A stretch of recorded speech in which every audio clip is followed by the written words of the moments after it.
Hello, in this video we're looking at clause 716 of ISO 9001, organizational knowledge. Reading through the criteria straight away. The organization shall determine the knowledge necessary for the operation of its processes and to achieve conformity of products and services. This knowledge shall be maintained and made available to the extent necessary. When addressing changing needs and trends, the organization shall consider its current knowledge and determine how to acquire or access any necessary additional knowledge and required updates. Okay, so, first of all, organizational knowledge as a clause is new to the standard since 2015. Generally, before this, we looked at training requirements. And it's still the case.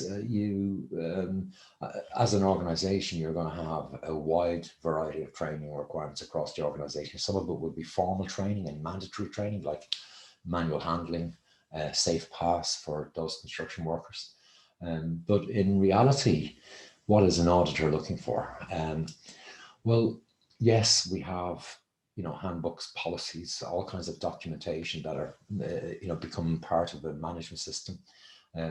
That's knowledge, certainly, and it's documented and retained and so on. As mentioned in previous videos, we have a lot of reporting information, and that becomes knowledge, and the experience of how the reports are created and the type of value that's in the report is something that comes through experience and allows us to then share that knowledge throughout the organization.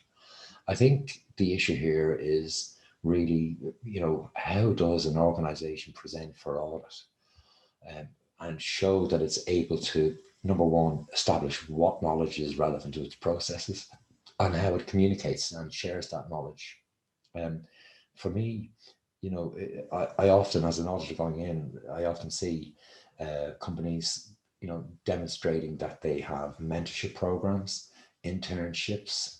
I like the mentoring aspect where, somebody comes in as an intern and they're taken under a senior person's wing for a period. However, an auditor would expect that that internship would be structured in some way, that to be a program, some kind of curriculum of learning, which is then assessed as you go and evaluated so that the intern can demonstrate that they've learned from the program. I guess in that regard, that kind of planning with good record keeping and documents stored for future reference and so on is all very important. Let's look at the notes a little bit. Note 1, organizational knowledge is knowledge specific to the organization. Yes. It is generally gained by experience, as we've discussed. It is information that is used and shared to achieve the organization's objectives. So that's an important one. It is used and shared to achieve the organization's objectives. Note 2, organizational knowledge can be based on internal sources, lists a number of them there, and external sources. So standards, including 9001, academia, conferences, gathering knowledge from customers, so on. For most organizations, they actually do deal with this quite well without thinking about it. I think what your auditor is going to be looking for is that you document how you do it. And that requires you to review how you do it and make sure there are no gaps.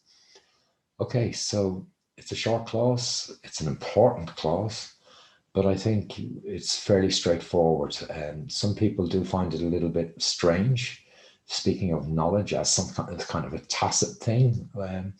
But I think what you've got to do here is consider, how do you share the knowledge and how do you document the process of sharing the knowledge and the actual knowledge itself. Please contact us by email if you need any assistance, and you can use the chat box on the website to ask any questions.